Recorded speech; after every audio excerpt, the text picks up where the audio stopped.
a lot of people, we're a nonprofit community organization. A lot of people sometimes think we're part of a town. We're not, but part of the reason for that is that we work very closely with Carol Davis, who's the town sustainability manager, and she's the one who arranged for this talk. So I'm going to let her introduce our speaker. Thanks for coming, everybody. I had invited Dr. Daniel Breslau to come speak on this topic. One, because I know this is of interest to folks, but also I've had the pleasure of collaborating with Daniel several times over a decade plus on many things. He was on an advisory team for me for when we did the town's climate vulnerability assessment, and more recently, Daniel and some of his other colleagues at Virginia Tech, we hosted a day-long-ish symposium on Commonwealth climate futures, kind of how the state and local agencies and governments can respond to climate change in the face of federal reversal on a lot of climate policies. And we know that the growth of data centers is having a pretty significant impact on the energy profile of Virginia, among other things. Kind of multiple impacts. I'm not going to steal your thunder. I think that's what you're here to talk about. Yeah. So yeah, we're done. And I'll just give one last plug for the Repair Cafe. It's going to be at the Habitat Restore on Saturday morning. We've been doing that since 2017, so we're kind of rounding the bend on 10 years of that. And the stations are sewing and mending, knife and tool sharpening, which is fun. Bring your rusty, dull things, small electronics repair, furniture repair. Think wobbly leg, not like, reupholster a sofa. And the No Judgment Houseplant Clinic. Bring your houseplants that are struggling. We've got some master gardeners that'll help you with that. Do you want to have questions along the way, or do you want to have folks wait to the end?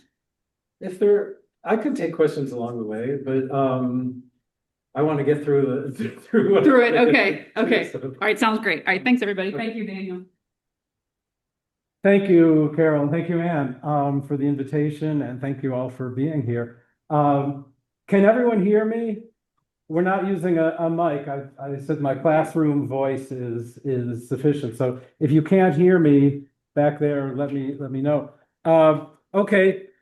This is a big topic, data centers, and you should really do another one of these to get, some of the issues that I won't be able to cover here, because you really need a set of experts that cover different aspects of it. So there are parts of this where I can claim to be an expert on, there are parts of this where I can claim to be a knowledgeable person who's not quite an expert on. So you'll probably get a sense of that as I go along.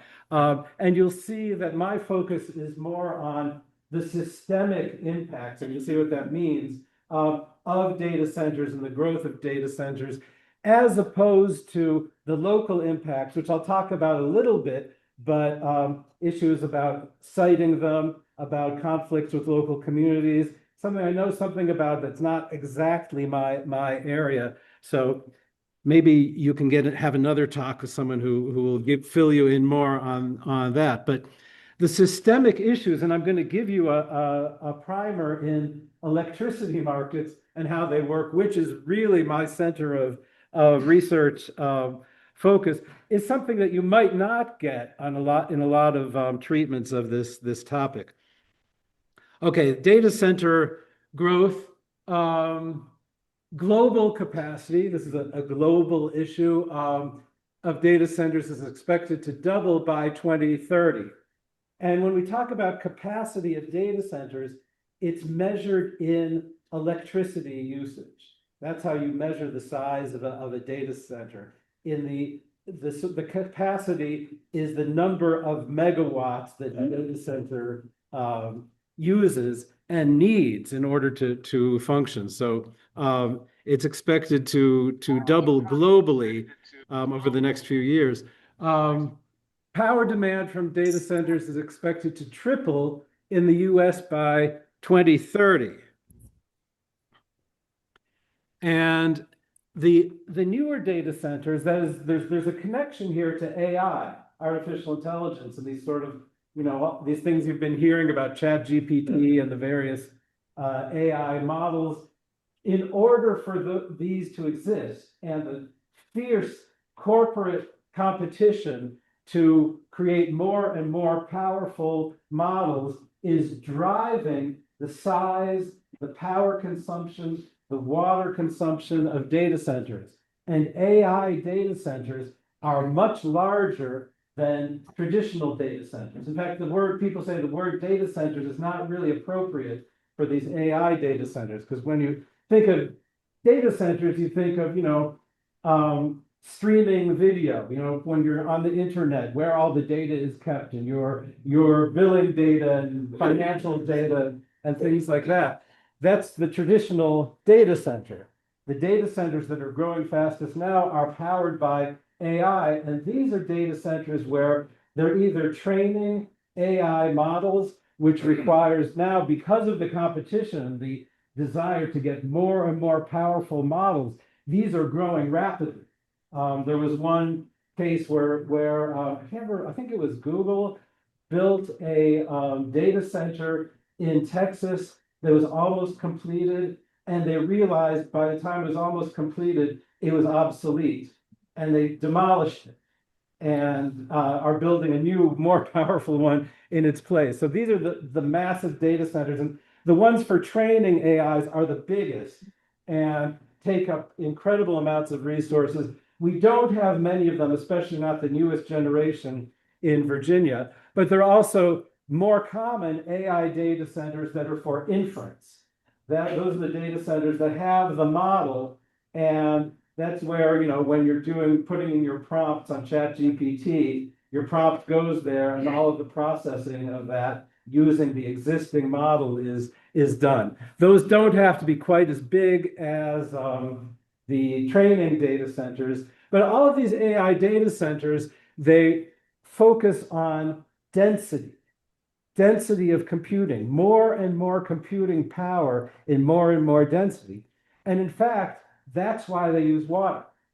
That's why we have water cooling in data centers and uses of millions and millions of gallons of water, because you can do water cooling lets you pack in more and more processors in a smaller and smaller space. You couldn't do that with air-cooled data centers. So the size and the resource demands of the AI data centers are sort of a qualitative jump, and are increasing all the time. So here gives you a sense, a 100 megawatt data center, which is typical for these inference data centers, but the training data centers now that are being built that's very small for those, consumes electricity comparable to about 80,000 homes and the water of 5,000 homes. Let's talk about the benefits, because we'll start with just want to get these out here. Why do people want data centers? And this is a photo of a large Meta data center just east of Richmond. It's sort of just east of the Richmond airport, and this one's about 1 million square feet. It's on the large end. It's what's called a hyperscaler of the non-AI type of data centers. So Meta, this is where all of the Facebook and Instagram data for their 3 billion active users might be stored and retrieved whenever people are on their apps. So tax revenues. Obviously, localities are interested in tax revenues that helps them pay for services, infrastructure, so forth. High-paying construction jobs, which are short-term, right, just during the construction phase of these data centers. But, you do bring in, something like this can bring in 200, 300 construction jobs for the period in which it's being constructed, and operational jobs. For the 15 years or so that a data center is operational, something like 10% of the relative to the construction job. So a data center that takes 300 workers to build takes about 30 workers to operate. But those are good paying jobs, and they're there throughout the life cycle of the data center. And then, localities are interested in indirect job creation, hoping that, okay, you have more jobs at this data center, that people will spend money in the community. That will lead to more economic development. And they're attractive for that reason. Some of the hazards of data centers come right out of those positive things, that because of these local benefits and financial benefits to localities, there's competition to bring in data centers, and there's this sort of what we see in other industries too, the sort of race to the bottom, so that communities competing to bring in data centers will offer better deals than sort of a neighboring community. Better tax breaks, will demand less in terms of things like community benefits from the developer of data centers. So that's a hazard. And it brings with it this risk that you'll have something like an extractive model that doesn't contribute to local development. By extractive model, think of something like coal mining, right? Coal mining, we know the history of coal mining. Coal minings were built in towns and employed people in the mines, but the money that was made by those mines is not spent in the area. It's just taken out. And so you get, some jobs, but you don't get economic development and you don't get economic diversification, right? That one source becomes sort of the dominant force in You want your sock back on? whole region is dependent Sock on on. active The sock model. on. And there's a risk of that happening, particularly places I'll talk about later. The large data center in Badatot that's in the process of being put in place, because that one is in the middle of a rural area, and there's more chance of something like that coming about. Water demand. I'll say a little bit about this later. That's not exactly my area, but usually there's incredible water demand and more data centers. All the ones being built now, almost all of them are water cooled, especially the AI related ones, and require upgrades usually to local water systems. Something like the Badatot one, that the water consumption of that data center is going to be greater than all of the existing water consumption, and the system's just not built for it. Requiring costly upgrades to the local distribution grid, the power grid. There are ways of, I'll talk about a little bit later, there are ways of making sure the developer of the data center pays for those upgrades. And sometimes it can be a positive thing, because if they upgrade the distribution grid, it can also benefit people that live in the area. They get the upgrade too at the expense of the data center, but it doesn't always work that way. And not all of the costs, some of the costs are kind of hidden. One that I'll focus on is here at the bottom, which in my mind is really where the most massive impacts of data centers lie, which is load growth. You're going to hear me say that term a lot. Simply the growth in the demand for electric power has massive effects, raising the costs of electricity, raising greenhouse gas emissions, threatening the reliability of the power system, because the demand for electricity is growing much faster than our ability to put in place new sources of electricity, new generators of various kinds, much faster than we can keep up with. Okay, so let me go into some of the details. Here's just a map of existing data centers in the US, and you can see where they're clustered. Virginia, I'll say in a minute, is the biggest, greatest concentration, although in a few years, Texas will probably pass us up. Of course, Texas has more space to put them. And then there are going to be some major concentrations in Arizona, and Nevada has a lot of projected growth, so in the West as well. Okay, so let's look at growth in Virginia. Virginia is right now, it might not always be, but is right now the world data center capital, home to 1/3 of all hyperscale data centers. That It don't should scratch. say all hyperscale data centers in the world. 1/3 are located in Virginia. And some of that is sort of it's kind of a snowball effect that is because you have a concentration of data centers and you have regulations for data centers in place, attractive tax conditions for data centers, infrastructure for data centers, it becomes attractive for more and more. So the concentration itself leads to more concentration and more data centers wanting to locate there. This is mind-blowing when you think about it. Over 25% of electricity consumption in Virginia is from data centers, right? What's the population of Virginia? About 9 million people.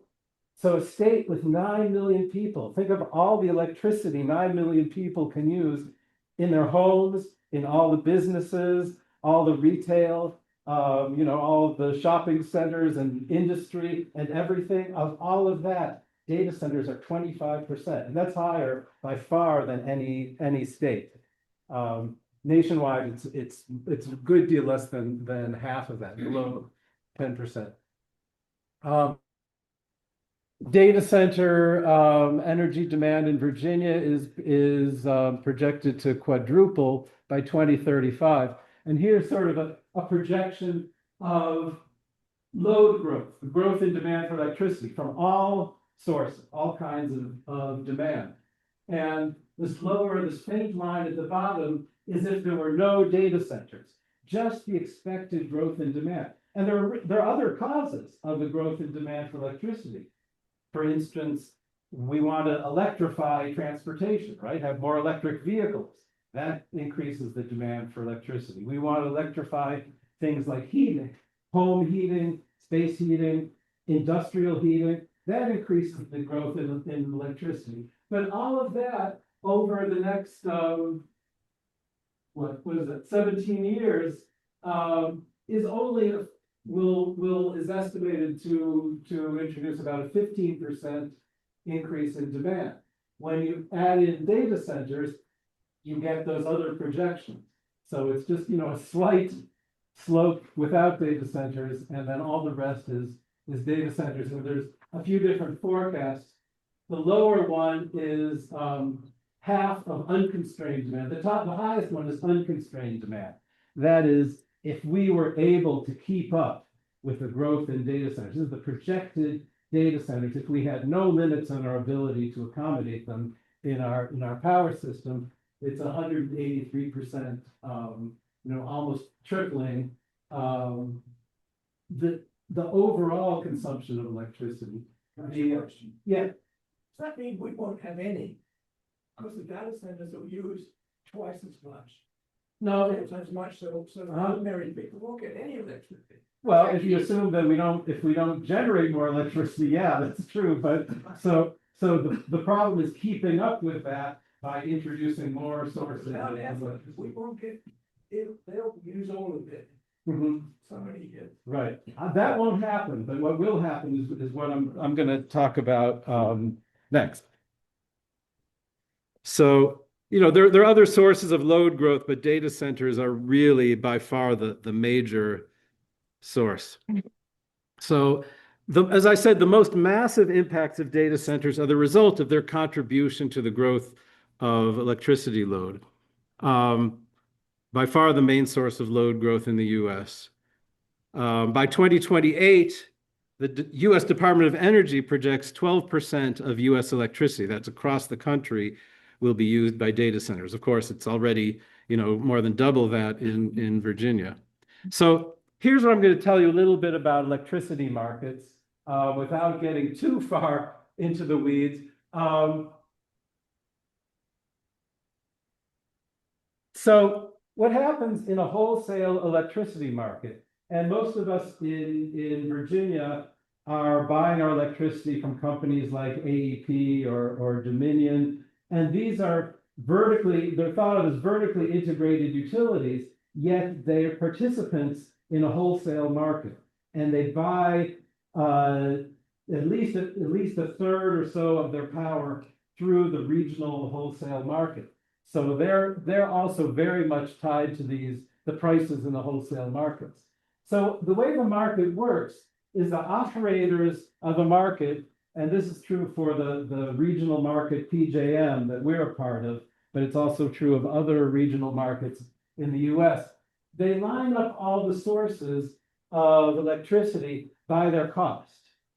And I know you think of nuclear, which is this pink thing. We think of nuclear as very high cost.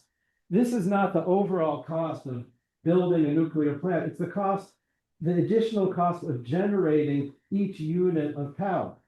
So for a nuclear plant, all the costs are in building the plant, right? And the huge amounts of money that have to be there up front, billions to build a nuclear plant. The cost of generating a unit of electricity, a megawatt hour of electricity, are very low and are lower than most other sources. So they're lined up by that cost. It's called the variable cost, the cost of generating each unit of electricity. And then you look at what the demand is at any time. So this is done in real time. They're monitoring the demand for electricity. Say everyone at a particular moment on the system, all of their load, all of the power they're using is 1,500 megawatts, as depicted here. The highest cost resource that you're using, so you start with all the lower cost ones and work your way up to the higher cost ones. The highest cost resource you're using at any moment sets the price. So in this diagram, if there's 1,500 megawatts being used, the price is $80 per megawatt hour for everyone. And all of these other power plants that are already being dispatched, they're being used, get that price for their power. So, these ones down here get a nice profit for that hour. It doesn't mean they're going to be profitable over, 24 hours or over a year, but during that moment in time, they get a nice profit. So what happens? So I said the wholesale price is set by the highest cost resource in use. So as the demand increases, as you can see here, as the load increases, you get to the higher and higher cost sources. You work your way up to various kinds of oil. Here, diesel. I mean, we hardly ever use diesel in this country. This is interesting. This must be an out-of-date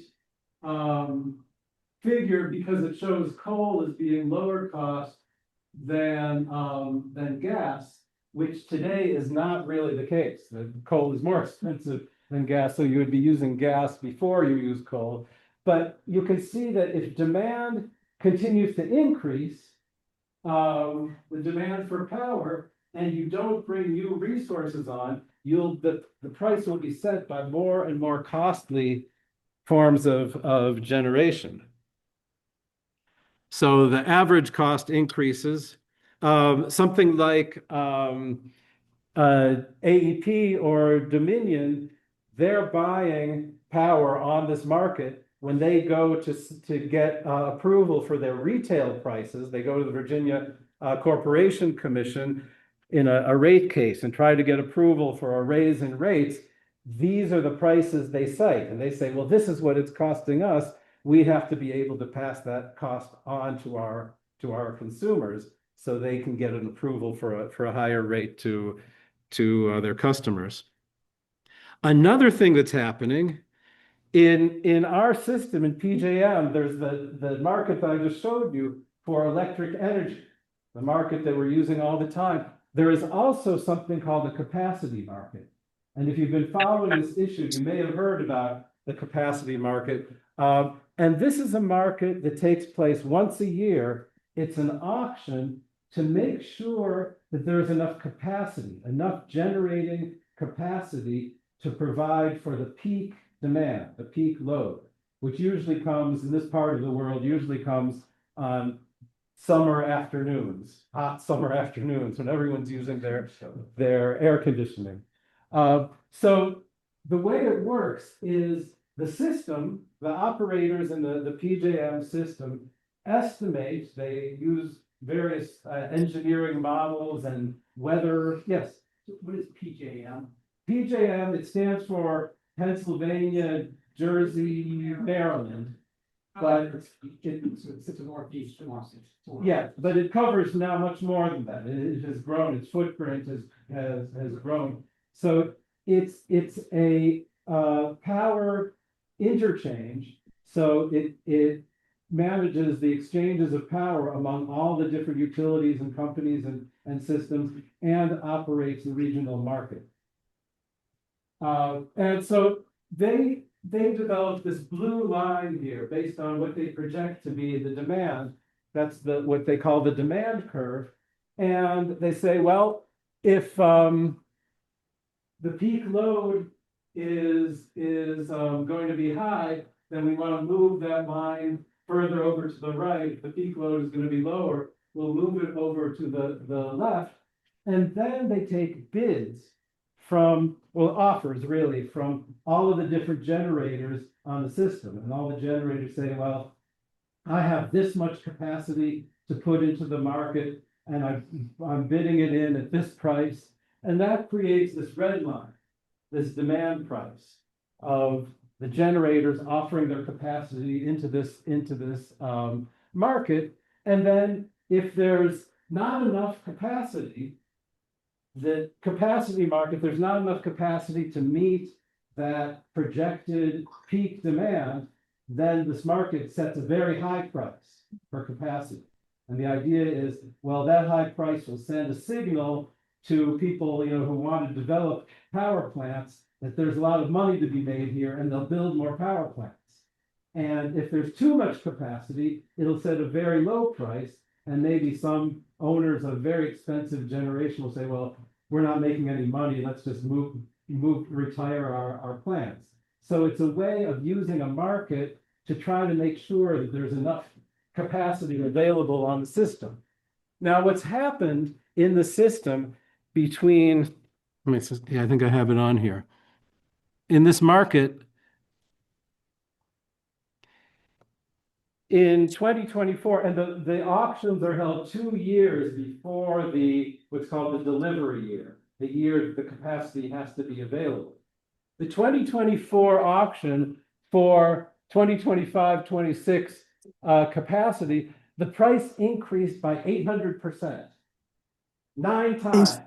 And in the 2 capacity auctions they've had since then, it's gone up even more.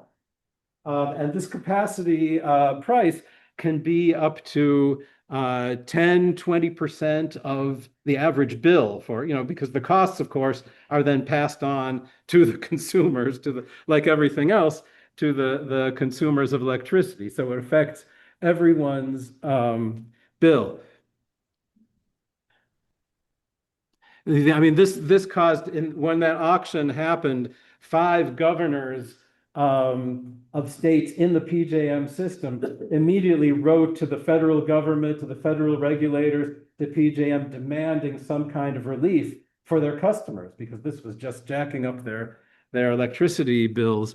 And this is mostly due, this 9-time increase is mostly due to the load growth, which, as we know, is driven by the growth of data centers.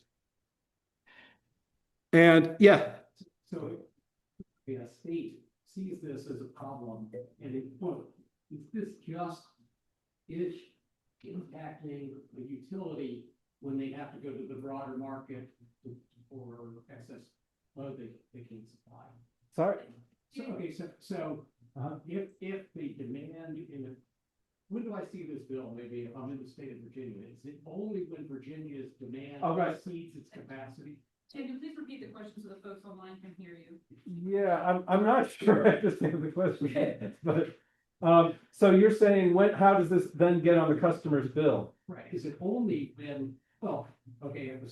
Example. I'm about a example. If Virginia says I have a problem with this, I want to restrict the amount of load in my state, so I never exceed whatever some magic number is in a break-even curve, does that mean I never get hit in Virginia with that cost, or is it spread out over all these? Right, so it's the latter, the latter. So the question is whether whether states can somehow limit the growth of their load and not have to be hit with this bill. It's the capacity market prices for the entire system that goes across all of these states. It's not within the state. Now, kilowatt one up to your full demand in the state. Sorry? It is not a differential type of rate. It's for kilowatt one up to megawatt, whatever. Yeah, so right, so in a sense, like at the individual utility level, like if Dominion doesn't have any load growth, the capacity price they pay, which is relative to how much load they have, it would go up, but they wouldn't have to buy as much of it, as much capacity. The price per unit would go up, but they wouldn't have to buy as many units because they're required to buy only as much as their projected load plus a small reserve margin, okay? And you would think maybe Dominion wouldn't be affected by this because they own their generation, right? And they're allowed to, they don't have to buy capacity on the market because they self-supply their capacity. They're kind of unusual. In Virginia, we're unusual because we have these vertically integrated utilities that have, distribution, transmission, and generation in a single company.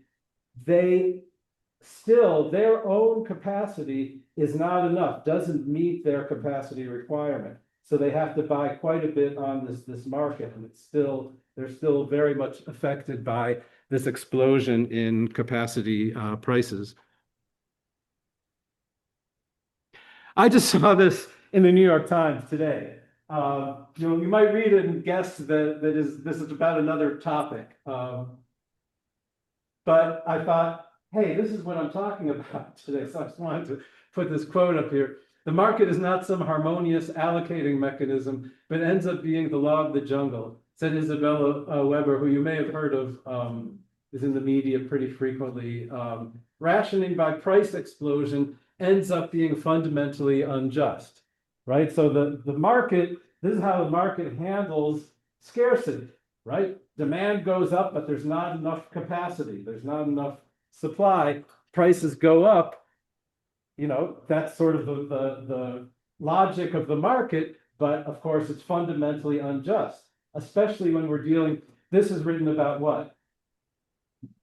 The closure of the Strait of Hormuz and the crisis in oil supplies, but electricity, like oil, is not just an ordinary commodity. It's a basic condition for existence, for living in our society. You don't have an option of not consuming electricity. If you think about all the things you need to do, things like healthcare, how are you going to get healthcare if there's no electricity? So it's a matter of justice, the effect on prices for everyone, because it means that access to a necessity of life is distributed by ability to pay for it. Okay, the load growth again, but the environmental impact. How long do you want me to talk? Like 10 minutes? Okay. Okay, good. I won't get through everything, but I'll get through the main things I wanted to say. So as load increases, so do greenhouse gas emissions. Why is that? Any ideas? Huh? No, that's interesting though, because the water use is a big part of this, but that's not the main. Yes.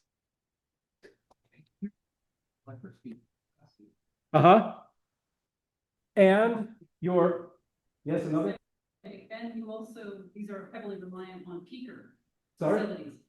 These are heavily reliant on peaker facilities. Okay, yeah, so it means that you're using not only the most expensive, but the most polluting and the most greenhouse gas emitting resources more often peaker plants, which are the oldest, dirtiest, least efficient, and most expensive power plants, fossil fuel burning power plants that are kept online just when the demand for power peaks, when they have to be used, and they're not used most of the year.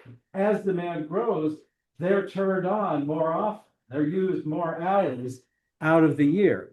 You also, even if you you want to develop renewable energy, to reduce the greenhouse gas emissions, if the demand is growing faster than you can develop renewables, then you're still using more fossil fuel burning sources. I mean, this was until very recently, this was the case in China. China was developing renewable energy faster than any other country, had more renewables than any other country. Their emissions were increasing until very recently, at the same time as they were developing renewables, because their overall demand for electricity was growing faster than they could build renewables. We're not building renewables at anything like the rate China was, but we're going to see this very rapid growth in the demand for electricity.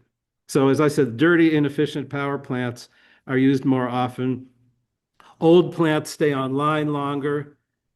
Retirements of plants are postponed. And here's a good example. That's the one pictured here, the Clover Power Station, which is not the largest coal burning power station, but fairly large, almost 1 gigawatt, was supposed to retire in 2025. This one's located, I can't remember the town. It's about directly south of Richmond, almost to the North Carolina state line. Originally slated to retire in 2025 because it was uneconomical. It was too expensive. The company, the owners were losing money by keeping it going. Now Dominion changed their plans and decided, because of this growth in demand, to keep it operating for 20 more years. So, and then also the highly polluting plants need to be run for more hours per year. These peaker plants that might only be run 100 hours, 200 hours a year, now will be run maybe 2 or 3 times that amount of time. And these are the most polluting plants. Also, because they're old, the same emissions regulations are not applied to them as to newer plants. Okay. Load growth and infrastructure. I don't have as much to say about it, but the existing transmission grid, this is the backbone of the power system, doesn't have the capacity to accommodate data center growth. Physical therapy. Transmission upgrades, new substations are needed, often going through residential areas. This is one. Oh, what happened to the text? Okay, Yeah. well, anyways, this is in Northern Virginia, in the Loudoun County area. Who's your There's the visitor here? largest concentration of data centers in any single place in the world. Just had approved this red line, which is a brand new transmission line to allow further growth of data centers, to serve the ones that are there, but allow further growth of data centers. It cuts through neighborhoods, near schools. The community fought to have that line placed underground. The Virginia Corporation Commission said, well, that'll just cost too much, and they approved it to be placed above ground, right through these areas. And so, there's additional, beyond the costs that introduced to the system, the additional, nuisances that have to do with having transmission lines near residential areas. Oh, there it is again. Okay. I'm going to say a little bit about, just as an example, again, this is not exactly the area that I researched, but I've had to learn something about it. As an example, the Google project in Badatat that was recently approved, it's a 1 million square foot facility. Google has not said how much power and has not released how much power it will be used, but something of this size is probably going to be a 100 megawatt, roughly 100 megawatt facility, which means it's not one of these enormous AI model training data centers, but it's probably one that's going to be used for the inference part of AI, which is still, very energy intensive process. So it will acquire over 100 megawatts of power, will consume about twice as much electricity as all the residences in Botetourt County. That's by my sort of back of the envelope calculation. So I don't know if I would be comfortable citing that, but that's just based on looking at the population and the consumption of a typical population that size with a low to moderate level of commercial industrial development, which it's probably lower than that, and comparing that to the power usage of this new source will require between 2 and 8 million gallons of water for cooling. That depends on how much they build it out, and there are various plans to go beyond the initial structure, build more. Yeah. Cooling system's been around for a while. Sorry? Close. Yeah. Cooling systems have been around for a while. That's not high tech, but the water use nicely. Right. Yeah. It's a little more expensive. Most of them don't do it. Right. Pay for it. Right. And now there's a lot of pressure for newer. This one is not definitely. It's going to be an evaporation system, not a closed loop. So it just uses the water and evaporates it. There's a lot of pressure for data centers to build closed loop, and they don't like that being regulated or forced on them because that is more costly. But I think there's more and more of that. As whether the whole industry will go that way, I really don't know. Gotta be cheaper long run. I want because of the water use. Yeah, there are issues about what it does to the power consumption and the amount of space it takes up, but that's not exactly my area. But I know that there is a lot of discussion about that and pressure on developers to do that. So Google has made a lot of promises to the local community. And this is sort of what's if you go to the Botetourt County website, they'll describe some of these aspects of the agreement here. Google has agreed to pay for 100% of the power and infrastructure costs associated with the site. Well, paying for 100% of the power just means they're going to pay their utility bill. So that's not, that's not a concession. That's something that they're required to do. Infrastructure costs, it's very hard to evaluate how much infrastructure investment a particular development, a particular project is responsible for. There are things like substations that have to be placed there. That's very clear. They're responsible for that, and they'll have to pay for those substations. But what about upgrades to the local grid that are just because of the increase in demand? It's clear that Google they're not, going to be able to exactly measure that, how they're going to pay for that. And typically that is not paid for. It's not included in the infrastructure costs. It's just the project associated infrastructure. I mean, what about if there are needed upgrades to the transmission grid? That's certainly not included in those costs. Yes. Question, but you just mentioned half megawatt line that Loudoun County was having problems with the cost of. Right. Do I then need 2 to 8 times, twice that, 4 to 16 of those added to make up with, or not, sorry. Do I just proportionally increase the number of lines I need to be able to provide that increased power? Yeah. So. Sorry, can you repeat the question? Yeah, it's the question is if there was this. I'm not sure. Sorry, I'm not sure I got the question. So let me repeat the question. Can we let them finish, because they have very little time left, and maybe you could follow. Okay, yeah, and we can come back to that. Okay. So, and Google has entered into a power purchase agreement for the full output of the Rocky Forge wind project. This is a wind project that is in the Dominion, the service area of Dominion, not of AEP, is where this data center is being built. So what they're doing is simply providing financing for a wind project and paying for the power, but that power doesn't come directly to them. It flows onto the grid, and they take their power off the grid. That doesn't come close to their power demands.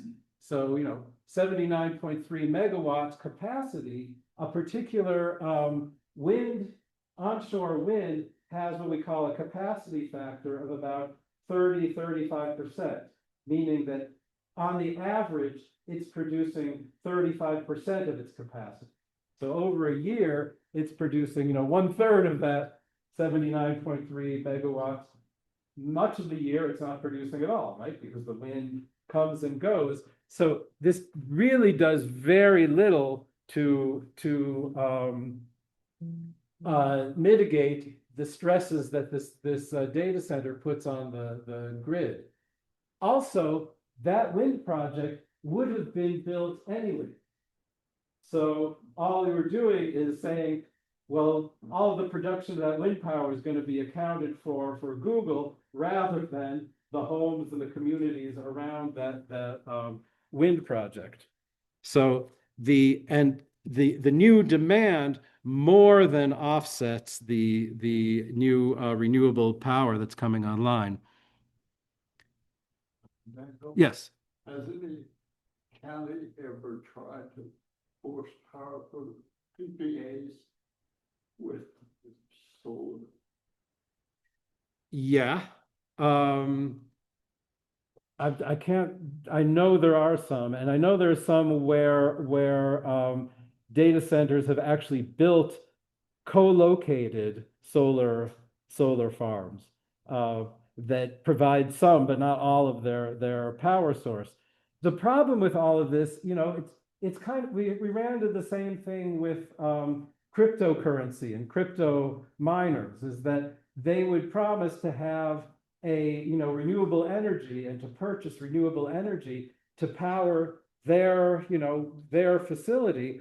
All that does is takes up more of the new renewable energy for their increase in demand, and makes it even harder for us to keep up with the increased demand, because they're putting more load on the grid than the renewable energy they're supplying. So, it makes it so their impact on the grid, on the costs, and on the environmental impacts is not as bad as it could be, but it doesn't take care of their impact. So, okay, I'm going to just quickly say something about one response that we're trying in Virginia. In a few ways, there have been various responses to treat data centers differently from other customers. So Dominion and the Virginia Corporation Commission have provisions that creates a separate customer class for data centers and tries to assign more of the costs that they introduce to them, so they pay more of the costs. A number of people in the General Assembly, also various environmental groups, have been advocating for this, have pointed out, as I've been saying, that doesn't really completely take care of the effects of the increased load from data centers. That a lot of the upgrades, because the whole power system becomes more expensive, a lot of those upgrades show up in customers' bills. And even when you have these agreements where the developer of the data center says, we'll pay for all of the infrastructure, we'll pay for, a new wind farm somewhere or part of a wind farm somewhere, their impact on load still has something like, it's measured in different ways, something like a $5 to $10 a month impact on a typical electricity bill. which is a lot of money. I mean, you could think of spread out among a bunch of, millions of consumers.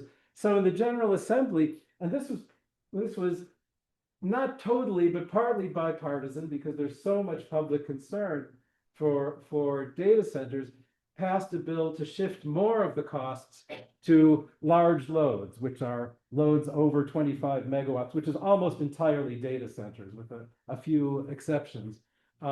Recognizing that current practice does not effectively assign costs to data centers. And last week, Governor Spanberger proposed amendments that removed those provisions from that bill, and we'll see what happens. They could reject her amendments, then she'll have a choice either to sign it or veto it, the whole bill, and that provision is included in a bill that covers a number of desirable issues. So it's not clear what will happen, but if it does go through, and if she does ultimately sign it, if they reject her amendments and she ultimately signs it, then we'll really have a model for how to deal at least with an equitable way of distributing the costs of these data centers.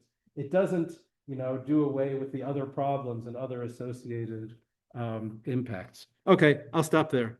Thank you.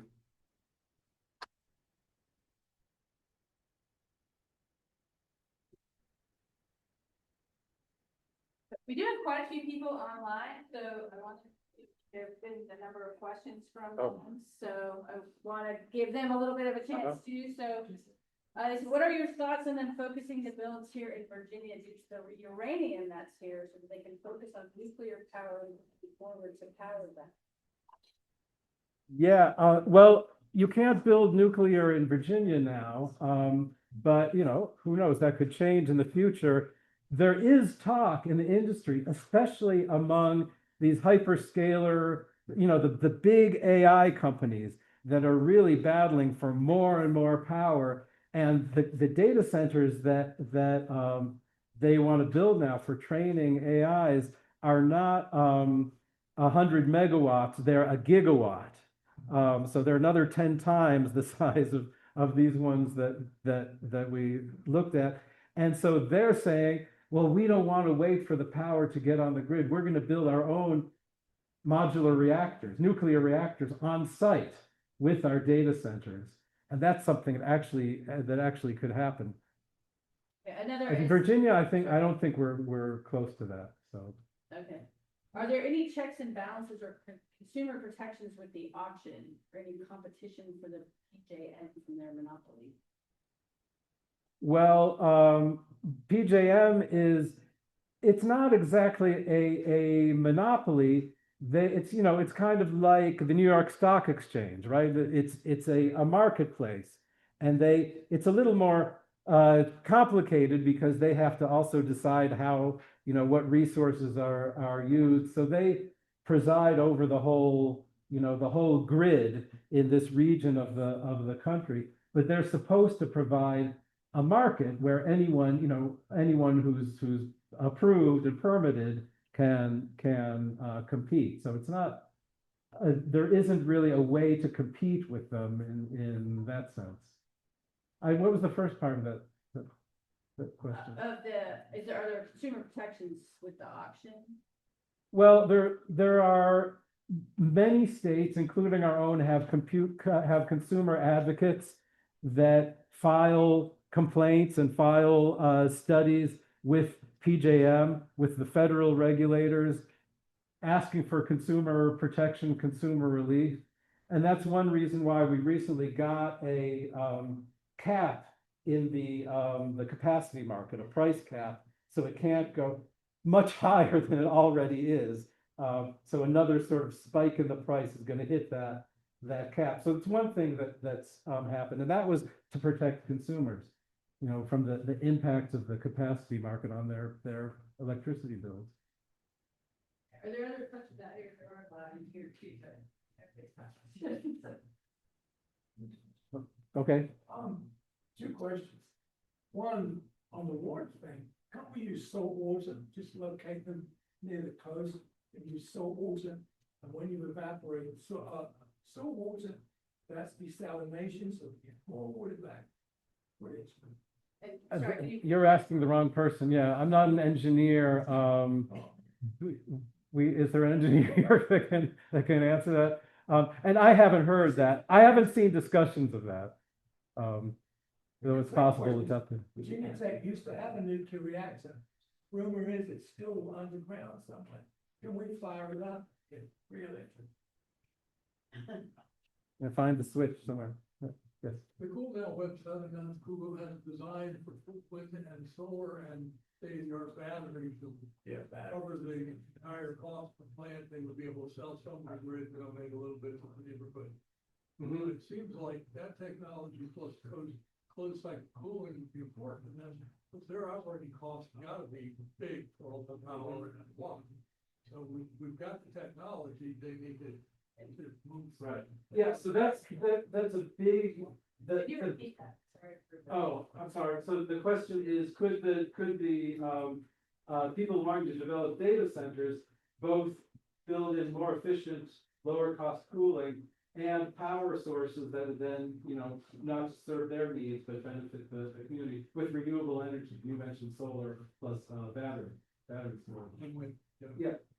Yes, I mean, I don't know as much about the cooling as I do about the for them to develop power. Yes, it's possible. They would have to, and that's something that's being debated now in places like PJM and the federal regulator. Right now, you would run into what's called the interconnection queue.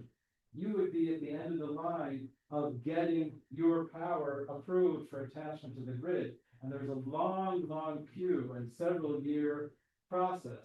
So, and that queue seems to have the capacity only to increase the amount of generation at kind of a fixed rate. So you wouldn't be able to speed up the process. So that's a big problem that we're facing now. There are various kinds of proposals to create what's called speed to power, which just means ways to shorten, to bypass the process of to get new sources of power, preferably renewable, on the grid very quickly. Well, I'm talking about on their site. Even if it's co-located with the data center, they have to go through it. Yeah. Now they just, that might change. So legal problem. I know you talked about this a little bit, but there's some related questions as far as obviously this is coming. So how can we do this responsibly? And somebody was also asking, are there laws and policies that Europe has that we should be using in Virginia to help? And sorry, I think it moved a little. So people are having trouble hearing. Yeah, I don't know too much about it. Europe has problems with their grid being stressed, problems with not being able to keep up with demand that aren't related to load growth and power centers, data centers. They have the growth of data centers not nearly as the rate that we're experiencing. So they don't have that problem. They have, shortfalls in and spikes in the price of the energy sources, for particularly natural gas for their power plants. And that's creating a price crunch for them. But so far they haven't, I don't know if they're projected to have the same kind of explosion of data center driven demand that we have. Somebody else is also asking about China's growth, and that some of our legislators are saying they're against a moratorium because of our competition with China. Right. Yeah. So there's a lot of pressure, and this is, probably something like this was driving the governor to try to amend that bill. There's a lot of pressure from industry, not just the data industry and the IT industry, but other industries as well, from the federal government, from local governments, that AI is a strategic priority, and we can't do anything to slow down the development of this industry. It's an industry that's been driving our stock market. It's been driving economic growth, just investment in AI, not the use of AI, investment spending in AI has been a major economic driver. The federal government has put almost all its economic development and growth eggs in the basket of AI, with a few other exceptions. And so there's tremendous pressure to not do anything that would slow down the growth of the industry. I think I read recently that China, over the last 10 or 20 years, has invested to increase their electric production capacity. It's like 2x their demand in anticipation of future needs. Mhm. They're sitting on excess capacity, which we are not.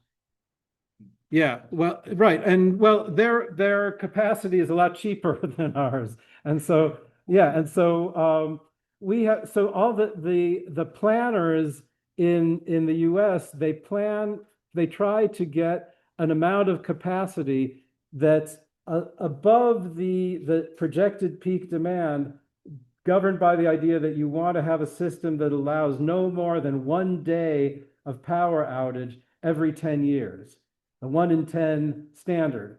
And now that margin is getting smaller and smaller, and they're in danger of going below that.